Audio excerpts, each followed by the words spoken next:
మనకు పోటీ దేంట్లో ఉండాలి? ఒక నాయకునికి పోటీ రావాలంటే దేంట్ల? ప్రజలకు సేవ చేసే దాంట్లో, అభివృద్ధి చేసే దాంట్లో. ఇవాళ మీరు గోషామహల్‌లో ఎక్కడ ఏ గల్లీలో పోయి ఎవరిని అడిగినా గానీ, రాజా సింగ్ ఏం చేసిండంటే ఏం చేయలే. ఖాళీ దందాలు చేసుకున్నాడు, పైసలు మూట కట్టుకున్నాడు, బ్లాక్‌మెయిల్ చేసిండు, ఎక్స్‌టార్షన్‌లు చేసిండు అని చెప్తారు. అతనితో నాకేం పోటీ? మనమేమో ప్రజా క్షేత్రంలో ఉంటాం, ప్రజల మధ్యలో ఉంటాం, ప్రజల యొక్క అభ్యున్నతికి మనం పాటుపడతాం. అతనిది ఏంటి అనంటే ఎంతసేపు ఎక్స్‌టార్షన్ డబ్బులు సంపాదించాలి. అట్లేమన్నా సంప్రదింపులు జరుపుతున్నారా? ఏముండయి. ఇప్పుడు మధు నేనొకటి చెప్పాలనా? ఈయన ఏంది అనంటే, ఒక సెల్ఫ్ గ్లోరిఫికేషన్. ఏంది అనంటే, నాకు ఈ పార్టీ వాళ్ళు పిలుస్తుర్రు, ఆ పార్టీ వాళ్ళు పిలుస్తున్నారని. నిన్నెందుకు పిలుస్తారు?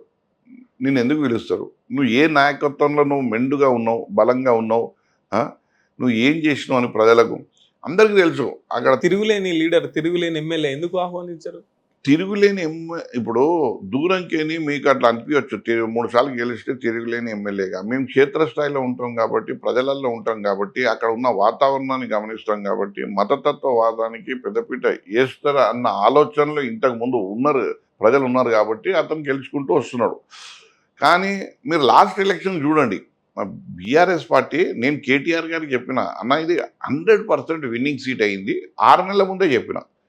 అయితే కొద్దిగా మా క్యాండిడేట్ లోపాల వల్ల అప్పుడు కొద్దిగా మేము కొద్దిగా నష్టపోయినాం. లేకపోతే క్యాండిడేట్‌గా బలంగా ఉంటే 63 కాదు కదా! మేము గెలిచి తీరుతుంటిమాట. రాజా సింగ్‌ని చిత్తుగా ఓడిస్తుంటిమి. ఎందుకంటే ప్రజలల్లో ఆ మార్పు వచ్చింది. దాన్ని మేము ఎన్‌క్యాష్ చేసుకోవడంలో పార్టీ కూడా సఫలీకృతమైంది. కానీ క్యాండిడేట్ ఎన్‌క్యాష్ చేసుకోలేకపోయిండు. దానివల్ల మళ్ళా రాజా సింగ్‌కి ఒక అవకాశం దొరికింది తప్పితే, ఇప్పుడు మీరు గ్రాఫ్ చూసుకోండి. ఇవాళ నాట్ ఏ జోక్ 63,000 ఓట్లు అతనికి 80 ఏదో అట్లా వచ్చినాయి. మరి ఈ మార్పు ఎట్లొచ్చిందంటారు?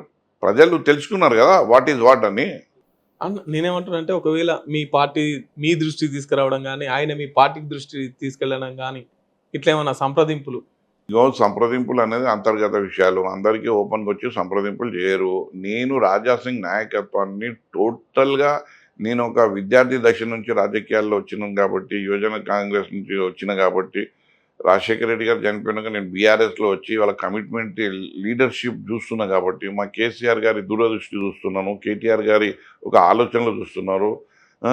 ఇవన్నీ చూస్తున్నప్పుడు ఇలాంటి క్యాండిడేట్ ఫిట్ గాడు మా పార్టీలో. ఎందుకనంటే ఇది కేవలం ఐడెంటిటీ పాలిటిక్స్ ఆడతారు. ఐడెంటిటీ పాలిటిక్స్ అంటే ఎప్పుడు నేను నా పేరు ఒక ఎన్హాన్స్ చేసుకోవాలి. అభివృద్ధి చేసుకోవాలి. నా పేరే పెంచుకోవాలి. కానీ పార్టీకి లాభం చేయాలని ఉండది. ప్రజలకు లాభం చేయాలని ఉండది. Identity politics. ఈ ఐడెంటిటీ పాలిటిక్స్ ఏ పార్టీ కూడా ఆహ్వానించది. నా అనుభవం మేరకు. అయితే ఆయన అంటున్నాడు, నాకు వీళ్ళు ఫోన్ చేసిర్రు, వాళ్ళు ఫోన్ చేసిర్రు. ఎవ్వరు చేయరు రాజా సింగ్. నీ అవసరమే లేదు. నువ్వు వస్తే మాకు నష్టం. నువ్వు నాకు ఇప్పుడు పార్టీలల్లో ఏదన్నా ఎప్పుడు పిలుస్తారండి? అరే! ఈ నాయకుడు ఏ పార్టీ నుంచైనా కూడా నిలబెడితే గెలుస్తాడబ్బా! ప్రజలకు ఈయన చాలా బాగా ఏంటంటే అటాచ్‌మెంట్ ఉన్నది. మంచిగా కాన్స్టిట్యున్సీని అభివృద్ధి చేసిండు. ఈయన అభివృద్ధే ఈయనకు ఒక పేరు తెచ్చింది అని ఎవరంటారు? ఎవరనుకుంటారు? అట్లాంటి వాతావరణమే లేదు. ఇప్పుడు నగరంలో ఎంతోమంది నాయకులున్నారు. మనము గతంలో మాట్లాడితే ఒక పి. జనార్దన్ రెడ్డి గారు కానియండి. అరే! ఈయన ఒక అభివృద్ధి చేసే నాయకుడు అన్న మా అట్లా ఎవరైనా అనుకోవాలి గదా! అంటే ఇవాళ మేము నేను BRS party, P. Janardhan Reddy Congress party. As a BRS పార్టీగా నేనే అనుకుంటున్నా. ఇప్పుడు ఉదాహరణకు మా హరీష్ రావు గారు ఉన్నారు. మీకు తెలుసు. ఆయన ఏందంటే అభివృద్ధి. ఆయన ఆయన ఎందుకు చెప్పవలసొస్తుంది అనంటే 15,000 నుంచి మొదలు పెడితే ఇలా 1,20,000 దాకా ఆయన మెజారిటీని రీచ్ అయ్యిండు. అంటే ప్రజల విశ్వాసాన్ని చొరగొన్నాడు. ప్రజలు ఆశీర్వదించిర్రు. అలాంటి నాయకుడిని ఏ పార్టీ అయినా ఆహ్వానిస్తది. కేవలం కాషాయి వస్త్రాల మీద, కాషాయి జెండా మీద అందరినీ గుమ్రా చేసి అభివృద్ధి చేయకపోవడం, కేవలం వాళ్ళ సెంటిమెంట్‌ని ఎన్‌క్యాష్ చేసుకోవడం అదే పనిగా పెట్టుకున్న నాయకుడు ప్రజలకందరికీ తెలిసిపోయిండు. ఇప్పుడు అతనికి ఎక్కడ ఛాన్స్ లేదు. ఆయన చెప్పుకుంటుంటాడు. నేను చెప్పినా కదా! ఐడెంటిటీ పాలిటిక్స్ ఇదంతా. ఒకవేళ మీ పార్టీలోకి వస్తా అని మీ పార్టీ వాళ్ళే ఆహ్వానించి, మీ పార్టీలోకి తీసుకుంటే మీరెట్లా ఫీల్ అయితారు? నేనేం ఫీల్ కాకు మనది ఏం ఫీల్ ఉంటాం మనము. నేను చేసుకుంటూ పోయేటోన్నే. ఇవాళ మీరు గోషామహల్‌లో చూడండి. 6,000 ఉచిత విద్యని అందించిన, జాబ్ మేళా పెట్టి వందల మందికి ఉద్యోగాలు ఇప్పించిన, అంగన్వాడీ పిల్లలను నేను ఓన్ చేసుకున్నా, దళిత వాడలో బస యాత్ర చేసిన, ఇప్పుడు మన బస్తీ వాడలో నిద్ర అని మళ్ళీ చేస్తున్నా. ఇవన్నీ నాకు ఏంది అని అంటే పార్టీ గుర్తించది ఎప్పుడు, పార్టీకి నేను ఎప్పుడు ఆలోచనలోకి వస్తా అంటే ఎన్నికల ముందు. ఆ ఎన్నికలు రాకముందే ఇప్పుడు అడావుడి చేసుకునేది ఏం లేదు. ఆయన వస్తే సంతోషం. కానీ మీరు అంటున్నారు కాబట్టి ఆయన క్యారెక్టర్ అయితే మీరు మనస్ఫూర్తిగా చెప్పండి, సమర్థిస్తారా వ్యతిరేకిస్తారా ఆయన పార్టీలోకి రావడానికి? ఆయన పార్టీలకు ఇగో అంతిమంగా అధిష్టానం మా కేసీఆర్ గారు, కేటీఆర్ గారు వాళ్ళిద్దరు ప్రెసిడెంట్లు, వర్కింగ్ ప్రెసిడెంట్ అండ్ మా ప్రెసిడెంట్ వాళ్ళు అన్నారనుకో, రాజా సింగ్ని తీసుకోవాలి మనము అని అంటే మనము పార్టీని ఆలోచనని మనము వెల్కమ్ చేస్తాము, మనము స్వీకరిస్తాము, పార్టీ లైన్లోనే పోతాం. పార్టీ లైన్ని దాటి పోలేము కదా.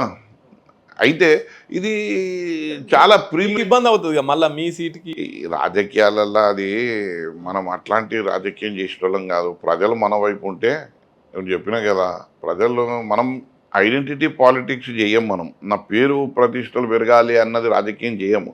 మనం ఏం చేస్తాం, ప్రజలల్లో మనము ముద్ర పడాలి మనది. ప్రజలు మనను ఏంది అంటే మన అన్నది అనుకోవాలి, మనను ఓన్ చేసుకోవాలి. అట్లాంటి పాలిటిక్స్ చేస్తున్నప్పుడు ఇలాంటి వాళ్ళు వస్తేంది ఏంది మన రాజకీయానికి డోకా ఉండదు, అభద్రత అంతకన్నా ఉండదు. మనం వీఆర్ వెల్కమ్. పార్టీ నిర్ణయం టికెట్ ఇచ్చేటప్పుడు పార్టీ నిర్ణయిస్తుంది. ఓకే, ఇప్పుడు రాయ్ సింగ్ రాజీనామా చేసిండు కదా, ఆయన పార్టీ అంటే బీజేపీ పార్టీ శ్రేణులు ఉంటారు కదా లోకల్లో కార్యకర్తలు కావచ్చు, వాళ్ళంతా ఇప్పుడు మళ్ళీ బీజేపీ వైపే ఉంటారా, లేకపోతే రాయ్ సింగ్ ఎటు వెళ్తే అటు వెళ్ళే ఆలోచనలో ఉన్నారు? ఇప్పుడు అక్కడ ఏంది అని అంటే అంటే స్థానికంగా క్షేత్రస్థాయిలో ఏమవుతుందంటే రాజా సింగ్ దగ్గర 2 వర్గాలు ఉంటుంది. ఒక వర్గం ఏమంటుంది అంటే రాజా సింగ్ ప్రజలకు పనిచేయాలి నువ్వు అని అంటుంది. ఇంకో వర్గం ఏమంటుంది అని అంటే రాజా సింగ్ మాకు ఆర్థికంగా మీరు లాభం చేస్తుండాలి అని అంటుంది. ఇప్పుడు అక్కడ ఆర్థికంగా ఎవరైతే లాభపడ్డారో, ఇప్పుడు ఈయన 500 కోట్లకు అధిపతి, ఈయన 2 కార్పొరేటర్లను కూడా తయారు చేసిండు. వాళ్ళు 200 కోట్లకు అధిపతులు. వాళ్ళు ఎట్లయినా ఈయన ఎంబడే ఉంటారు. ఇక పార్టీని నమ్ముకున్న వాళ్ళు, పార్టీని మంచి పేరు తీసుకురావాలి అన్న వాళ్ళు పార్టీకి వాళ్ళు ఎప్పుడు కానీ ఆయనను వ్యతిరేకిస్తారు. అయితే 1-2 కార్పొరేటర్లు ఉంటారు ఆయనకు. ఎందుకంటే ఇదేంటంటే ఆయన వీళ్ళకు ఒక దారి చూపెట్టిండు. డబ్బులు ఎట్లా చేసుకోవాలి, అక్రమంగా అడ్డదారిన ఏ రకంగా డబ్బు సంపాదించుకోవాలన్నది రాజా సింగ్ 2 కార్పొరేటర్లను కూడా తయారు చేసుకున్నాడు. వాళ్ళు ఇప్పుడు 200 కోట్లకు ఉంటాడు ఒక్కొక్కడు.